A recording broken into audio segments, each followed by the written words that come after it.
بسم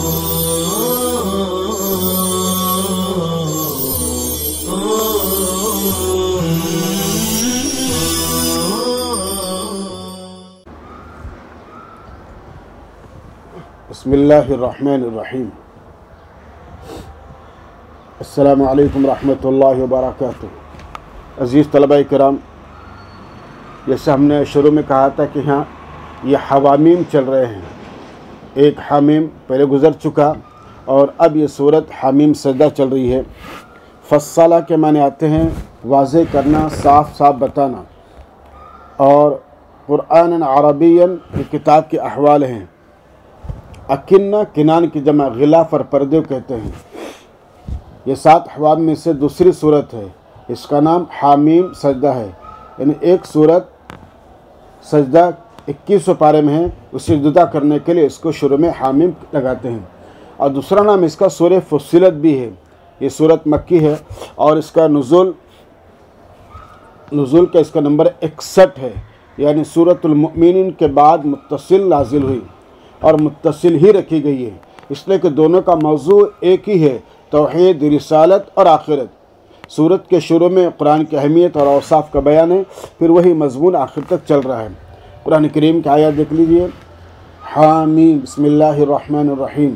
حامیم تنزیل من الرحمن الرحیم، کتاب فصلت آیاتہ قرآنا عربیا لقوم یعلمون بشیرا ونذیرا فاعرض اکثرهم فهم لا يسمعون۔ حامیم یہ حروف ہجا ہے، ان کا مطلب اللہ ہی جانتے ہیں۔ یہ کلام رحمان الرحیم کی طرف سے نازل کیا جا رہا ہے۔ یہ کلام رحمان الرحیم کی طرف سے نازل کیا جا رہا ہے، ایک کتاب جس کی آیتیں واضح کی گئی۔ انہیں چھوٹے چھوٹے جملے ہیں جن کے سمجھنے میں کوئی دشواری نہیں ہے۔ پڑھنے کی کتاب ہے، پڑھنے کی کتاب ہے۔ کتاب اہدا کتاب اوہ کتاب فصلت آیات قرآن عربیا، یعنی قرآن کیا ہے؟ کتاب ہے، مقروء کے معنی میں۔ پڑھنے کی کتاب ہے عربی زبان میں، یعنی جو مخاطبین اولین کی مادری زبان تھی اس میں، ایسے لوگوں کے لیے جو جانتے ہیں، ایسے لوگوں کے لیے جو جانتے ہیں، یعنی جو قرآن کو سمجھتے ہیں، عربی زبان سمجھتے ہیں اس کے لیے، اور وہی اس سے فائدہ بھی اٹھاتے ہیں۔ خوشخبری سنانے والی اور نتائج اعمال سے آگاہ کرنے والی۔ بس اکثر لوگوں نے روگردانی کی اور وہ سنتے ہی نہیں،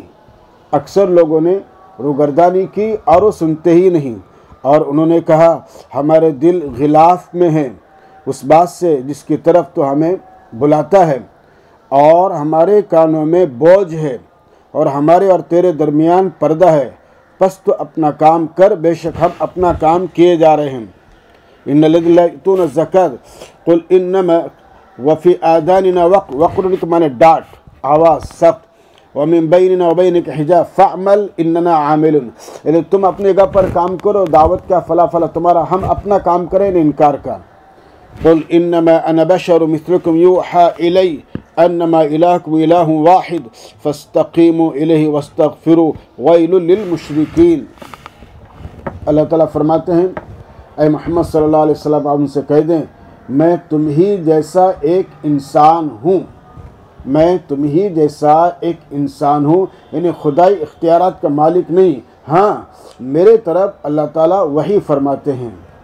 میری طرف وحی کی جاتی ہے کہ تمہارا معبود صرف ایک معبود ہے۔ اور اس امتیاز نے نبی پاک صلی اللہ علیہ وسلم کو دوسرے انسانوں سے ممتاز کر دیا ہے۔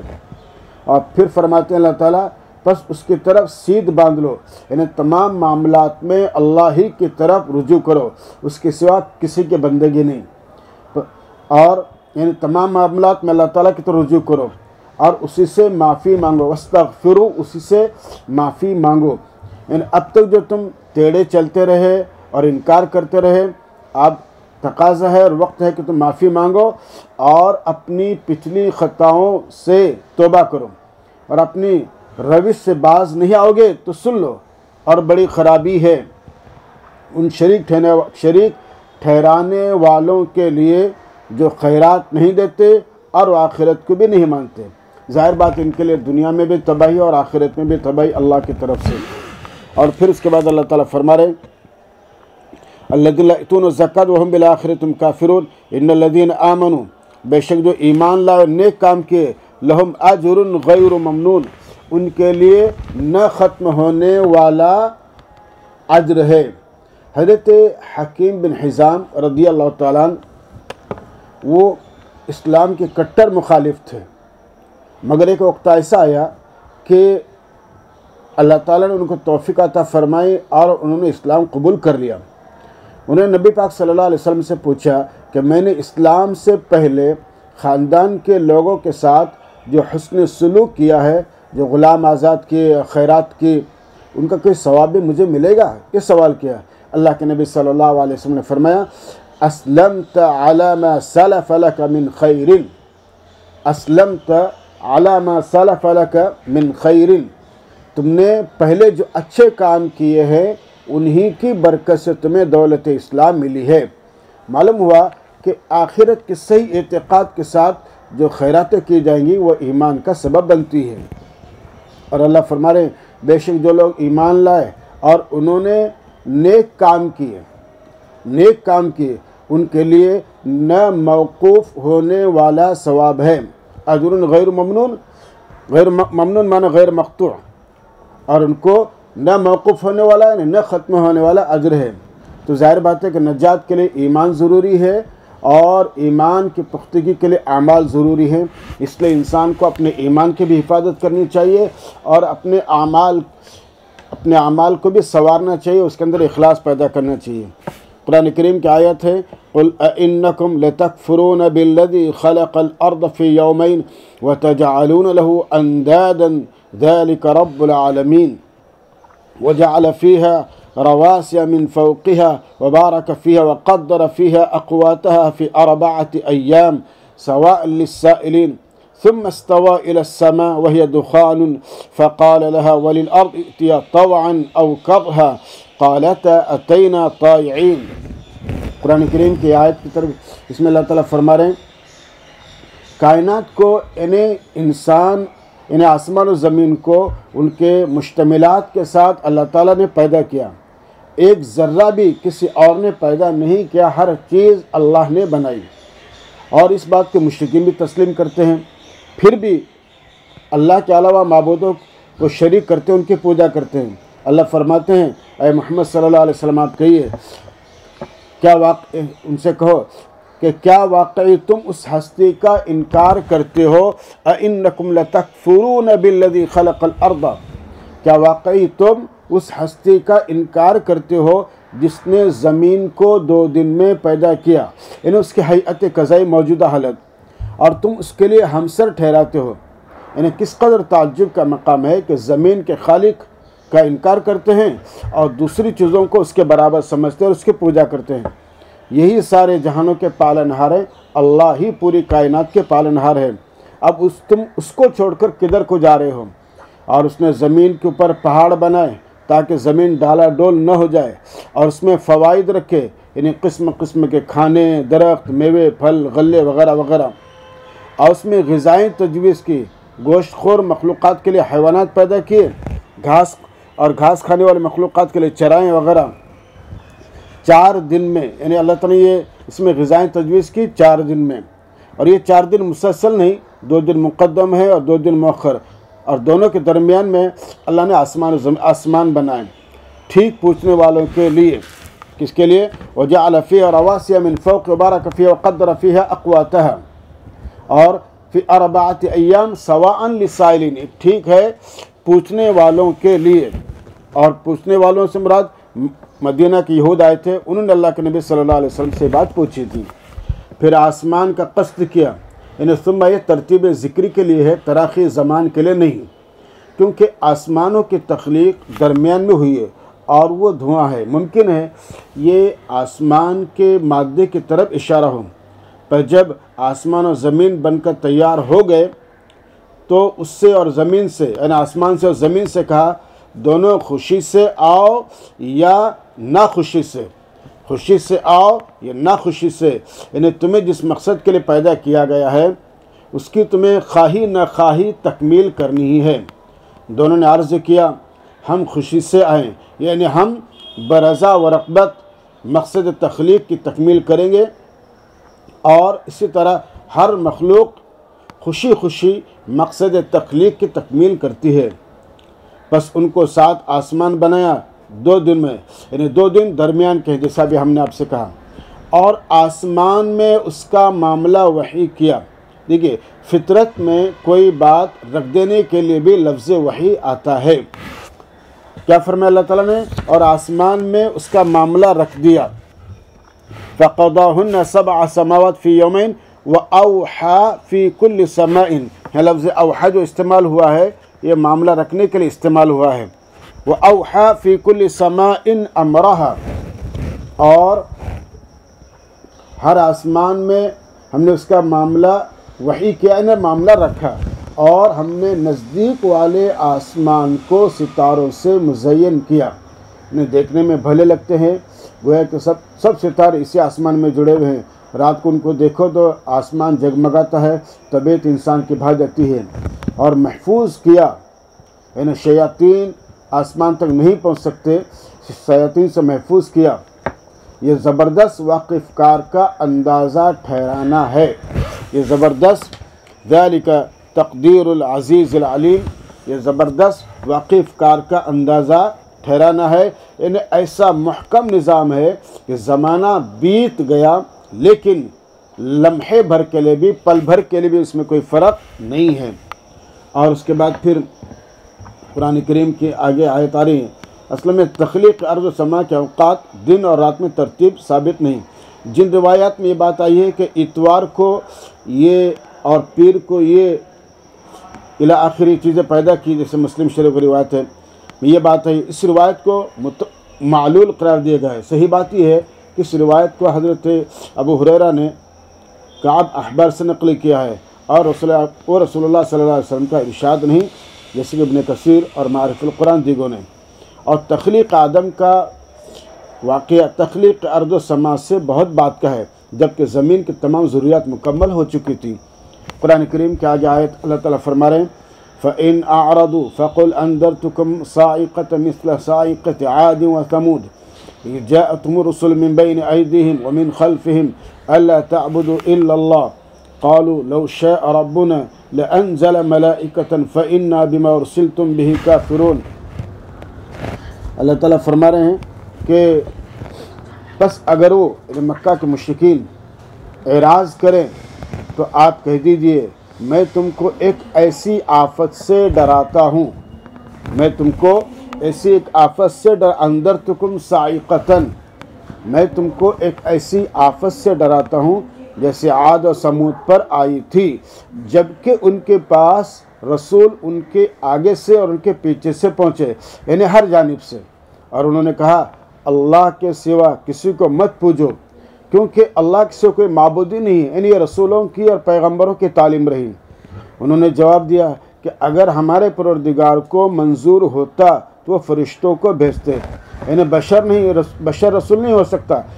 اللہ چاہتے تو کسی کرب یعنی کسی مقرب فرشتے کو رسول بنا کر بھیجتے۔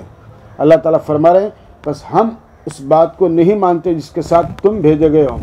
یعنی اس کے ڈیٹیل دیکھیے کیا کہنے لگے، لو شاء ربنا لانزل ملائکۃ، اگر ہمارا رب چاہتا تو تمہاری جگہ پر اللہ فرشتوں کو بھیجتا، فإنا بما ارسلتم به کافرون، پر جس کے ساتھ تم بھیجے گئے ہو ہم اس کا انکار کرنے والے ہیں۔ فأما عاد فاستكبروا في الارض، سو بہرحال قوم عاد تو انہوں نے زمین میں ناحق تکبر کیا، وقالوا من اشد منا قوة، اور کہنے لگے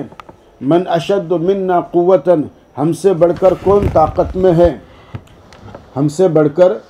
کون طاقت میں ہے، کیا کہنے لگے ہم سے زیادہ طاقت اور قوت میں کون ہے، یعنی جس سے ہم خوف کھائیں۔ اور کیا انہوں نے دیکھا نہیں کہ جس نے ان کو پیدا کیا ہے وہ ان سے بہت زیادہ طاقتور ہے، جس نے ان کو پیدا کیا ہے وہ بہت زیادہ طاقتور ہے، کیا اس کے عذاب سے بھی ابھی بھی نہیں ڈرو گے؟ اور وہ ہماری باتوں کا انکار کیا کرتے ہیں، ہماری باتوں کا انکار کیا کرتے ہیں، دل میں ان کا حق ہونا سمجھتے ہیں مگر ضد اور عناد سے انکار کرتے ہیں۔ بس ہم نے ان پر ایک ہوائے تند بھیجی، ہم نے ان پر ایک ہوائے تند بھیجی، فارسلنا علیہم ریحا صرصرا فی ایام نحسات، بس ہم نے ان پر ایک تند سخت ہوا بھیجی نامبارک دنوں میں، تاکہ ہم ان کو رسوا کن عذاب چکھائیں دنیاوی زندگی میں، اور آخرت کا عذاب یقیناً زیادہ رسوا کن ہے، اور وہ مدد نہیں کیے جائیں گے، یعنی کوئی اس عذاب کو ٹال نہیں سکیں گا۔ اور اس کے بعد فرماتے ہیں اور رہے سمود، وَأَمَّا ثَمُودُ فَهَدَيْنَاهُمْ فَاسْتَحَمُّوا الْعَمَى عَلَى الْهُدَى، اور رہے سمود، پس ہم نے ان کو راہ راست دکھائی، حضرت صالح علیہ السلام نے ان کو نجات کا راستہ دکھایا، پس انہوں نے اندھا رہنے کو راہ راست پر ترجیح دی، فاستحبوا العمى علی تو انہوں نے جو ہے اندھے رہنے کو فاستحبوا العمى علی الہدى، انہوں نے اندھے رہنے کو، بس انہوں نے اندھا رہنے کو، یعنی اندھا رہنے سے مراد یہاں پر بغیر ہدایت کے رہنے کو راہ راستہ پر ترجیح دی، پس ان کو رسوا کن عذاب نے آ پکڑا، ان کی بد کرداریوں کی وجہ سے، یعنی ان پر زلزلہ آیا جس کے سخت ہولناک آواز تھی، جس سے سب کو جکڑ گیا اور سب کھپ گئے، اور ہم نے بچا لیا ایمان والوں کو اور ان کو جو شرک سے بچے رہے، فَأَخَذَتْهُمْ صَاعِقَةُ الْعَذَابِ الْهُونِ، پس ان کو آ پکڑا یا پکڑا رسوا کن عذاب کی چیخ نے، صاعقہ چیخ، رسوا ارہون کے معنی ذلیل کرنے والا، رسوا کن، بما كانوا يكسبون، ان اعمال کے سبب جو وہ کرتے تھے، وَنَجَّيْنَا الَّذِينَ آمَنُوا، اور ہم نے نجات دی ان لوگ جو ایمان لائے، وَكَانُوا يَتَّقُونَ، اور وہ اللہ سے ڈرتے تھے یا گناہوں سے بچتے تھے۔ اس کے بعد پھر اللہ تعالیٰ فرما رہے ہیں وَيَوْمَ يُحْشَرُ أَعْدَاءُ اللَّهِ إِلَى النَّارِ فَهُمْ يُوزَعُونَ حتى إذا ما جاءوها شهد عليهم سمعهم وأبصارهم وجلودهم بما كانوا يعملون وقالوا لجلودهم لما شهدتم علينا، يوزعون مضارع مجزوم، وزع یزع وزعن باب فتح سے روکنا جمع کرنا، اور ما زائد ہے، استتر چھپنا پوشیدہ ہونا، آڑ میں ہونا ڈھک جانا، اور ان سے پہلے من پوشیدہ ہے، اور اس کے بعد پھر استعتبا فلان راضی کر لینا، کسی سے خوشی چاہنا، اور معتب اسم مفعول یعنی مقبول التوبہ، اعتبہ خفکی کے بعد خوش کر دینا۔ قرآن کریم کی آیات ہیں وَيَوْمَ يُحْشَرُ أَعْدَاءُ اللَّهِ، اور ان کو یاد دلائے کہ جس دن اللہ کے دشمن دوزخ کی طرف جمع کیے جائیں گے، جس دن اللہ کے دشمن دوزخ کی طرف جمع کیے جائیں گے، یعنی میدان محشر میں، تو روکے جائیں گے،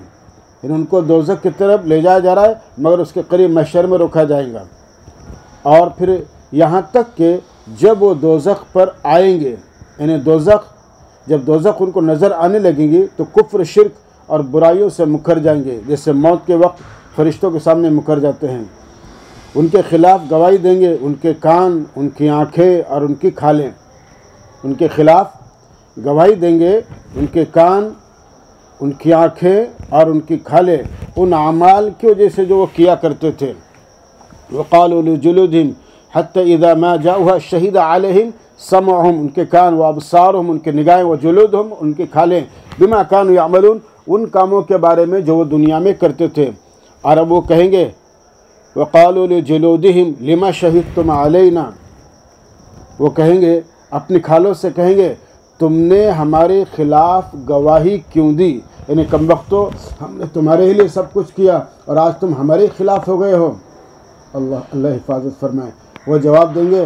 ہمیں اس اللہ نے گویا کہ یعنی بولنے کی طاقت دی جس نے ہر چیز کو بولنے کی طاقت دی، بس ہم نہ بولتے اور نہ بتلاتے تو کیا کرتے،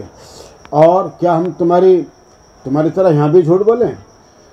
اس کے بعد اللہ تعالیٰ فرما رہے ہیں اور اسی نے تم کو اول بار پیدا کیا، اسی نے تم کو اول بار پیدا کیا، یعنی قرآن کریم کی آیت ہے کہ ہوا خلقکم اول مرۃ والیہ ترجعون، اور اسی نے تم کو اول بار پیدا کیا، اول بار یعنی پہلی مرتبہ دنیا میں۔ اس وقت زبان کو گوئی عطا فرمائی، اب اعضاء کو بھی اللہ تعالیٰ قوت دے دیں گے اور اسی کی طرف تم لوٹائے جاؤ گے، اور اسی کی طرف تم لوٹائے جاؤ گے، یعنی دوسری زندگی برحق ہے، اس کو ابھی سے ذہن میں رکھنا چاہیے۔ آگے اللہ تعالیٰ فرما رہے ہیں اور تم چھپ نہیں سکتے تھے اس بات سے کہ تمہارے خلاف گواہی دیں گے تمہارے کان، تمہاری آنکھیں اور تمہاری کھالیں، یعنی اپنے اعضاء سے چھپ کر تم کوئی گناہ نہیں کر سکتے تھے، لیکن تم گمان کرتے تھے کہ اللہ نہیں جانتے بہت سے وہ کام جو تم کیا کرتے تھے، یعنی تمہارے اپنے گمان یہ تھا کہ ہم جو کچھ کام کر رہے ہیں اپنے ہاتھ پیر سے، اللہ نعوذ باللہ بہت سے کام نہیں جانتا، بہت سی چیزیں نہیں جانتا، لیکن ایسا معاملہ نہیں۔ اور یہی تمہارا گمان جو تم نے اپنے پروردگار کے بارے میں قائم کیا تھا وہ تمہیں لے ڈوبا، یعنی اگر تمہیں یقین ہوتا کہ اللہ تمہاری حرکتوں سے باخبر ہے تم شرارت کرنے سے بچتے، پس تم گھاٹا پانے والوں میں سے ہو کر رہ گئے۔ پس اب کچھ نہیں، پس اگر وہ صبر کرے یا نہ کرے دوزخ ان کا ٹھکانہ ہے، اور اگر وہ اللہ تعالیٰ کو منانا چاہیں تو مقبول التوبہ نہیں ہوں گے، یعنی اب بہرحال نقصان ہی نقصان ہے۔ فَأَصْبَحُوا مِنَ الْخَاسِرِينَ، اور مقدر کیا ہم نے ان کے لیے ساتھ لگے رہنے والوں کو، اور ہم نے مقدر کیا ان کے لیے ساتھ لگے رہنے والوں کو، بس مزین کیا انہوں نے ان کے لیے ان کاموں کو جو ان کے سامنے ہے اور ان کاموں کو جو ان کے پیچھے ہے، مقدر کیا انہیں نظام عالم کو ایسا تجویز کیا کہ بالکل ساتھ میں لگے رہتے ہیں، اور ہر انسان کے پیچھے شیطان لگا ہوا ہے، برے کاموں کو بھلا کر کے دکھاتا ہے اور انسان کو گمراہ کرتا ہے۔ اور پھر اللہ تعالیٰ اس رکوع کے آخر میں فرماتے ہیں اور بات واقعہ بن گئی ان کے حق میں کہ میں ضرور جنات اور انسان سے جہنم کو بھروں گا، جسے اللہ نے پہلے فرمایا لَأَمْلَأَنَّ جَهَنَّمَ مِنَ الْجِنَّةِ وَالنَّاسِ، آج وہ بات حق ثابت ہوگی، من جملہ ان امتوں کے جو ان سے پہلے ہوئے، جیسے جن و انسوں میں سے گزر چکی ہے، جس طرح ماضی کی امتیں جہنم رسید ہو گئی، مکہ، اور یہ بھی مکہ کے مخالفین بھی ان کا ٹھکانہ بھی یہی ہوگا، بے شک وہ خسارے میں رہنے والے تھے، بس یہ ان کی طرح گھاٹے ہی میں رہیں گے۔ انہم کانوا خاسرین، بے شک وہ خسارے ہی میں رہنے والے ہیں، یعنی گھاٹے ہی میں رہنے والے ہیں۔ یہ اس مجلس تک الحمدللہ یہ آیتیں ہوئی، اور آگے کے مجلس میں انشاءاللہ ہم مزید آیتوں کی طرف اشارہ کریں گے۔ والسلام علیکم ورحمۃ اللہ وبرکاتہ۔